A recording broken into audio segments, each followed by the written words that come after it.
है या क्या है ये आप नहीं समझ रहे हैं। अगर विपक्षी एकता हो रही है, विपक्ष मजबूत हो रहा है, तो बीजेपी स्वागत करेगी। वही तो हम पूछ रहे हैं। सीट शेयरिंग में चर्चा होगी इस मीटिंग में? वो सब कुछ एक ही साथ थोड़े होती है। पहले तो जो सब लोगों की सहमति बन जाएगी, ये तो पहली बैठक है ना, अलग अलग बात हुई है। कल सारे दलों के सभी जो उच्चस्थ नेतागण हैं वो बैठकर आपस में विमर्श करेंगे कि हम लोग मिलके एक साथ कैसे चुनाव लड़ सकते हैं। और हम बार बार कह रहे हैं कि राज्य विशेष के जो मुद्दे हैं या सीट शेयरिंग, सीटों के बंटवारा के जो मुद्दे हैं वो अगले चरण में होगा। ये कोई पहली मीटिंग है, ये अंतिम मीटिंग नहीं है, ये शुरुआत की मीटिंग है। न्यूनतम साझा कार्यक्रम पर भी कोई विमर्श होगा? ये तो उसमें नेता तय करेंगे ना। ये तो जब नेतागण बैठेंगे उसमें तय हो। कोई कन्वेनर भी होगा? अभी का सब कुछ उसी में तय होगा, सब कुछ। मतलब ये तय हो जाएगा कल की बैठक में कि नीतीश कुमार अगुवा होंगे? नहीं, कल के बैठक में ये आप फिर जानबूझ के विवादास्पद मुद्दे क्यों बना दे रहे हैं? इसलिए कहते हैं कि आप लोग बीजेपी के एजेंडा को मत बढ़ाइए, यही तो हम कह रहे हैं। बीजेपी पूछ रही है दूल्हा कौन है, पता ही नहीं है, बारातियों की भीड़ आ गई है। बीजेपी बाराती बिना दूल्हा के जा चुकी है और स्वागत में विदेश मंत्री बन चुकी है इसी प्रयोग से। तो अभी तो दूल्हा है, हम अभी के प्रयोग से कह रहे हैं। अभी हमने यही कहा कि बिना दूल्हा के बाराती ले जाके शादी करके और बीजेपी फायदे में विदेश मंत्री बन चुकी है इसी देश में। 24 नहीं आ रहे हैं, 24 का दूल्हे की बात हो रही है। 24 में तो नरेंद्र मोदी दूल्हा है, यहाँ कौन है? अरे वही कह रहे जो पहले वो दूल्हा नहीं है, हम लोग रिक्ति करा लेंगे, फिर देख लीजिएगा। एक चीज़ हम बता देते हैं कि बीजेपी बहुत परेशान है, जो अगला दूल्हा कौन है, प्रधानमंत्री का उम्मीदवार कौन है या प्रधानमंत्री कौन बनेगा।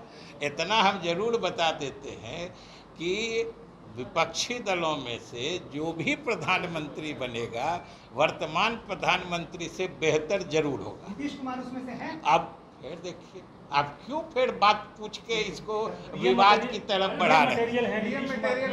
फिर देखिए कौन नहीं है कौन नहीं है। आप लोग ये क्यों नहीं समझते हैं कि बार बार कहते हैं कि बीजेपी के एजेंडा पे सवाल मत पूछिए। आपके राष्ट्रीय अध्यक्ष ने कहा कि पीएम को उम्मीदवार नहीं है। अरे तो नहीं है, आप फिर देखिए मुख्यमंत्री खुद कह चुके हैं जो वो उम्मीदवार नहीं है। आप अलग अलग किसी किसी के नाम से क्यों इसको सटा रहे हैं? हमारे मुख्यमंत्री ने स्वयं कहा है कि हम उम्मीदवार नहीं हैं। हमारी एक ही इच्छा है कि बीजेपी सत्ता से बाहर जाए। राहुल गांधी को आगे बढ़ाने के लिए ये एक ही मुद्दे के लिए हो रही है कि कैसे भाजपा सत्ता से बाहर जाए। पीएम को ये तो बताइएगा ना कि पीएम, अरे आप पीएम का लायक एमपी दे दीजिए, आपको एक दिन में बता देंगे कौन पीएम बनेगा। और जो पीएम का उम्मीदवार बताएंगे वो वर्तमान पीएम से बेहतर होगा। बाद में अगर नीतीश कुमार जी के नाम पर हम कह रहे हैं ना, अभी न कोई है न कोई नहीं है। राहुल गांधी अभी और बाद में अगर नीतीश कुमार जी के नाम पर सहमति बनती है। अच्छा हमको एक चीज जरा कैमरा ऑफ करके ये तो बताइए कि कितना देर तक ट्राई करिएगा फंसाने। एक सवाल ये है कि बाद में आपने कहा कि बाद में चीजें तय होंगी, बाद में हम लोग तय करेंगे, बाद में विपक्षी नेता इलेक्शन के बाद या इलेक्शन के वक्त ये तय करेंगे कौन होगा। बाद में अगर नीतीश कुमार के नाम पे सहमति बनती है तो अभी क्या ना होगा? क्या अभी बाद में क्या होगा हम तो बता दिए ना कि आप लोग पहले लग के देश में हम लोगों को, विपक्षी दलों को सरकार बनाने के लायक बहुमत दे दीजिए। आपके सारे आशंकाओं, सारे प्रश्नों का जवाब एक दिन में मिल जाए। किसने आपत्ति की है? किसने आपत्ति की है? इन्हीं दो दलों की रही है, वैसे दो दल भी आ रहे हैं, तो स्वाभाविक रूप से स्टेट स्पेसिफिक इश्यूज हो सकते हैं, राज्य विशेष के मुद्दे हो सकते हैं, लेकिन ये तो बैठकों की शुरुआत है, पहली बैठक जो पटना में हो रही है, इसलिए इसमें एक आम सहमति जो है साथ मिलके चुनाव लड़ने की वो बन जाएगी। और उसके बाद से अलग अलग अगर किसी राज्य विशेष के कुछ खास मुद्दे होंगे तो फिर भी उसको संबंधित नेतागण आपस में बैठ करके उसका निराकरण कर लेंगे। और एक बात सबसे बड़ी बात है कि अगर मनोभाव सही है, कमिटमेंट पक्का है, मन में संकल्प है कि विकल्प देने की, तो रास्ता तो निकल ही जाता है। और हम लोग तो पूरी तरीके से आश्वानित हैं कि रास्ता निकल जाएगा। तो आप लोग इसके लिए तैयार हैं कि जो सबसे पहले चर्चा होगी, जो अरविंद केजरीवाल चाहते हैं कि अध्यादेश वाले मामले पर इसका स्टैंड क्या है, ये पहले चर्चा होगी, ये तय हो गया? नहीं, देखिए, अरविंद केजरीवाल जी चाहते हैं, ममता जी चाहती हैं, स्टालिन चाहते हैं, जो लोग भी जो चीज़ चाहते हैं वो सब मुद्दे हैं। और मुख्य मुद्दा तो अभी है साथ मिलके चुनाव लड़ने का ना, तो उसके साथ उन मुद्दों पर भी अगर साइड लाइन में बात हो जाती है तो इसमें कहाँ दिक्कत है। जिन बातों पर भी सहमति बन सकती है, हमने कहा न कि राज्य विशेष के जो मुद्दे हैं, मुख्य मुद्दा के अलावा उन बातों पर भी अगर सहमति बन जाएगी तो ये और अच्छी बात। कुछ दिन पहले ही कांग्रेस ने किया था, यहाँ के जो प्रदेश के अध्यक्ष हैं, ये राहुल गांधी ही प्रधानमंत्री। देखिए, ये इन सब विवादों में हम तो यही कहेंगे कि आप लोगों के तरफ से मीडिया को इसको सहमत दीजिए। अगर कोई नेता, मान लीजिए जदयू का भी कोई नेता कल बयान दे देता है, कोई कांग्रेस का दे देता है, कोई राजद का दे देता है, अरे किसी पार्टी का ऑफिशियल स्टैंड क्या है उसका मतलब होता है। आज हम ही कुछ बोल दें जिसके लिए हम अधिकृत नहीं हैं तो वो पार्टी का स्टैंड थोड़े बन जाता है। आखिर सब लोग बोल चुके हैं कि भाई अभी पहला मुद्दा सिर्फ इतने हैं इस बैठक का कि हम लोग साथ मिलके कैसे चुनाव लड़ेंगे, इस पर विमर्श करेंगे। और कौन प्रधानमंत्री बनेगा ये तो भाजपा प्रायोजित मुद्दा उछाला जा रहा है, जिसमें पता नहीं क्यों आप लोग भी सहयोग दे देते हैं। अरे भाई, इस मुद्दे को, और ये भारतीय राजनीति का परीक्षित तरीका है कि विपक्ष एकजुट हुए हैं, पहले सत्तासीन पार्टी को बेदखल किए हैं और फिर आपस में बैठ के नेता चुन लिए हैं। ये तो और इस तरीके में बीजेपी भी शामिल रही है, इस तरीके में बीजेपी भी शामिल रही है और लाभान्वित हुई है इतिहास में।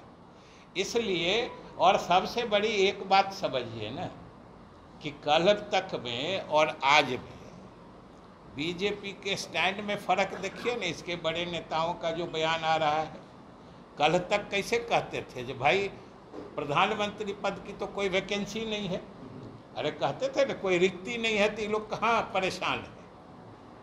तो हम लोग कहे कि भाई वो लोग कह रहे हैं रिक्ति नहीं है, तो हम लोग भी निर्णय लिया कि पहले हम लोग सब लोग बैठ के रिक्ति बनाने का काम करेंगे और उनको सत्ता से बेदखल करेंगे, फिर रिक्ति बन जाएगी। और जब रिक्ति बन जाएगी तब हम लोग बड़े आसानी से आपस में बैठकर नए नेता की नियुक्ति कर देंगे। पहले रिक्ति तब नियुक्ति। आम आदमी पार्टी की तरफ से जो पटना की सड़कों पर आम आदमी पार्टी की तरफ से जो पोस्टर्स लगाए गए हैं उसमें ये रहेगा अध्यादेश पे, इसी तरह से किन किन एजेंडों पे चर्चा होनी है? सब पर बोलेगा, सब पर।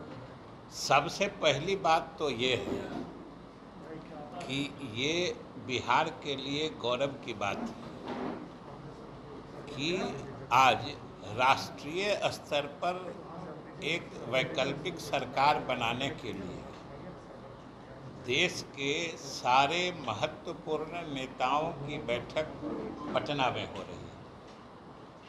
और आप सब इसका महत्व इसी से समझ सकते हैं कि आप सब मीडिया से जुड़े लोग हैं, आपको भी पता होगा कि अगले 2 दिनों तक, आज से लेके कल और कुछ परसों तक, पूरे देश की निगाह, पूरे देश के मीडिया की भी निगाह पटना पर ही केंद्रित रहेगी।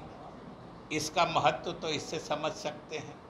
और सबसे बड़ी बात है कि ये एक ऐतिहासिक घटना है। इस तरह की पहल इतिहास में कभी नहीं हुई है कि एक, समझिए कि हम लोगों की पार्टी जो बिहार में मुख्य रूप से है, हमारे नेता मुख्यमंत्री नीतीश कुमार की पहल पर पूरे देश के सभी वरिष्ठ नेतागण पटना में एकत्रित होकर देश में एक वैकल्पिक सरकार के गठन के लिए विमर्श करेंगे। ये अपने आप में एक बड़ी बात है और ये बिहार के लिए गौरव की बात है। जहाँ तक एजेंडा की बात है तो 1-2 चीज़ गौर करने की बात है कि एजेंडा तो एक तरह से घोषित है, सब लोग जानते हैं, आप जानते हैं कि इस बैठक का एजेंडा क्या है।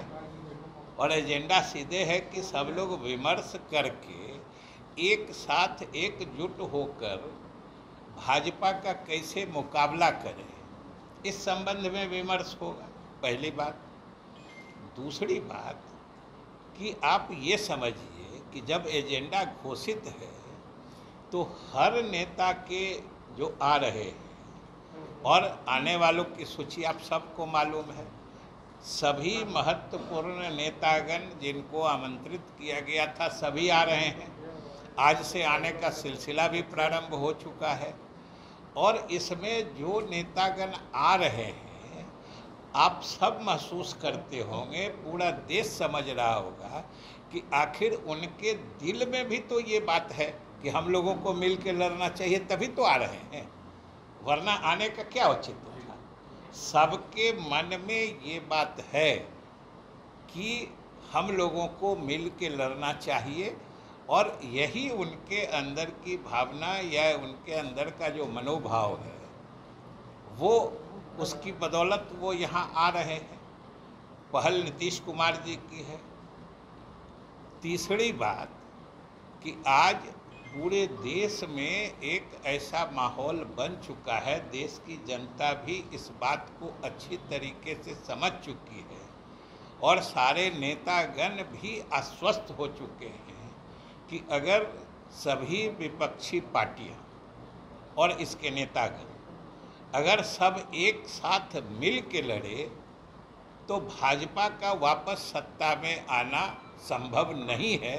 ये पूरा देश आज महसूस कर रहा है। कल तक जो ये अपने को अजेय अपराजेय चित्रित कर रहे थे और अपने को पूरा इसका हाइप क्रिएट कर रहे थे, वो ध्वस्त हो चुका है और पूरे देश में एक तरह से ऐसा माहौल बन चुका है कि ये पराजित हो सकते हैं और इसी मनोभाव से सारे नेता बैठेंगे।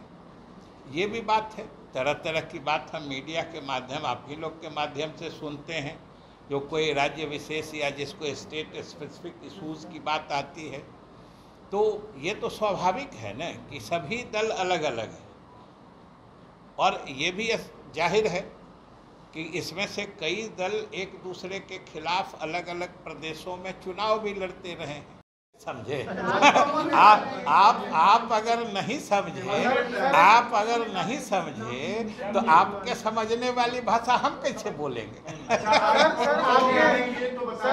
अब अगला कोई सवाल है तो आपके रिश्तेदार हैं, उनके घर आपके करीबी रिश्तेदार के यहाँ केंद्रीय एजेंसी की छापेमारी चल रही है, कहा जा रहा है कि आपके बहुत करीबी हैं। हाँ, ये बात भी सही है जो आपने कहा है कि बेगूसराय में हमारे संबंधी हैं, निकट के संबंधी हैं, उनके घर पर आज सुबह से, अब पता नहीं उसमें कौन कौन हैं, लेकिन कुछ लोग गए हैं, जांच पड़ताल में गए हुए हैं और वो चल रहा है और सच पूछते हैं तो ये स्वाभाविक है। और हमारे जो वो संबंधी हैं वो आज से नहीं, वो पारिवारिक रूप से, खानदानी रूप से व्यवसाय या बिजनेस से जुड़े लोग हैं। और बिहार में जो सबसे अधिक टैक्स देने वाले लोगों में से एक वो बिजनेस करने वाले, लेकिन उनके यहाँ लोगों ने भेजा है। तो भेजा है तो अब उसमें पता नहीं क्यों भेजा है, जबकि वो सबसे अधिक टैक्स देते हैं। कहीं वो हमारे संबंधी हैं, ये तो कारण नहीं है। अब ये तो आप समझ सकते हैं कि हमारे संबंधी होने के साथ साथ एक चीज़ तो स्पष्ट है ना कि इस सरकार में हम जदयू के मंत्री हैं, हमारे वो संबंधी हैं। और कल बिहार में पूरे देश के विपक्षी नेताओं की बैठक हो रही है केंद्र सरकार को सत्ता से बेदखल करने के लिए आगामी लोकसभा चुनाव में। तो ये सब परिप्रेक्ष्य बैकग्राउंड तो है ही।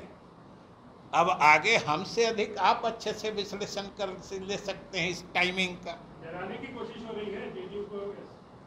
अब खैर कोशिश जो भी हो, लेकिन इससे कोई डर, सब तो स्वाभाविक प्रक्रिया है।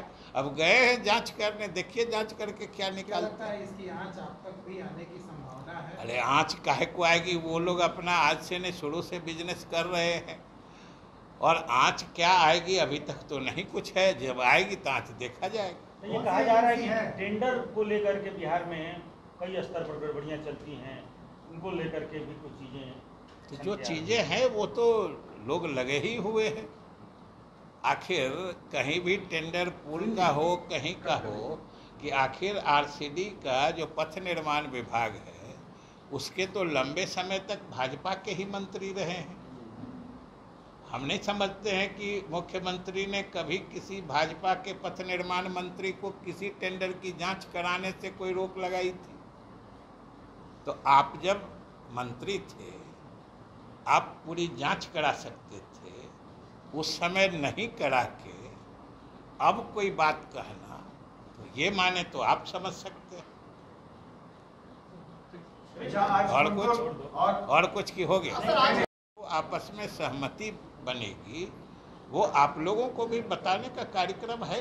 प्रेस कॉन्फ्रेंस होगा, बताया ही जाएगा। हम समझते हैं प्रेस वालों को सिर्फ छिपाने की तो कोई चीज़ होती नहीं है। 18 दल में बिहार की महागठबंधन की सभी पार्टियां हैं। हाँ है, सब कितनी पार्टी? जिनको नहीं रहना था बाहर ही चले गए। मुख्यमंत्री जी के साथ 1-to-1 मीटिंग भी किन्हीं नेताओं की होगी क्या? 1-to-1 मीटिंग लोग चाहेंगे, दोनों चाहेंगे तो जरूर होगी। आज ममता जी मिलने वाली है, ममता जी आज मिलेंगी क्योंकि जो नेता आ गए, मैंने आज ही आ रहे हैं, अब उनका इस तरह का शेड्यूल तो कोई पूछता नहीं है।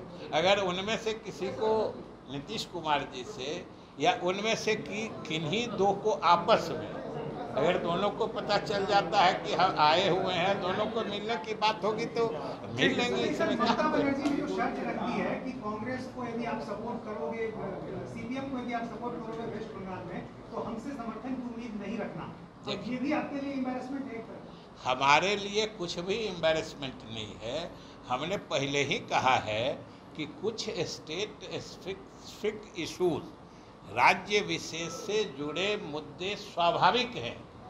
उसका जेनेसिस कारण भी हमने बता दिया है कि इसमें से कई पार्टियां हैं जो एक दूसरे के खिलाफ अपने अपने संबंधित राज्यों में लड़ती रही हैं। कभी कभी तो दो मुख्य दल ही हैं जो दोनों आ रहे हैं। तो उस हालत में वहाँ के कुछ विशेष मुद्दे होने स्वाभाविक हैं, जो आज तो सब दल के मिल के बैठ के बात करनी होगी और अगली बैठकों में उन मुद्दों पर भी बैठ के उसका निराकरण कर लिया जाए। 1-to-1 फाइट की कितनी सीटें हैं पूरे देश में जिसमें अब ये तो बैठक के बाद में हो। चलिए, परफेक्शन IAS, UPSE और BPSC फाउंडेशन क्लासेस के लिए समर्पित संस्थान। यहाँ आपको UPSE selected and interview appeared faculties द्वारा गाइड किया जाता है। Separate batches for Hindi and English medium. 65वीं और 64वीं 65वीं BPSC एग्जाम में 69 और 107 रिजल्ट्स एवं 66वीं BPSC एग्जाम में 131 रिजल्ट्स हासिल किया है परफेक्शन IAS टीम ने। परफेक्शन IAS, कुमार टार, बोरिंग रोड, पटना।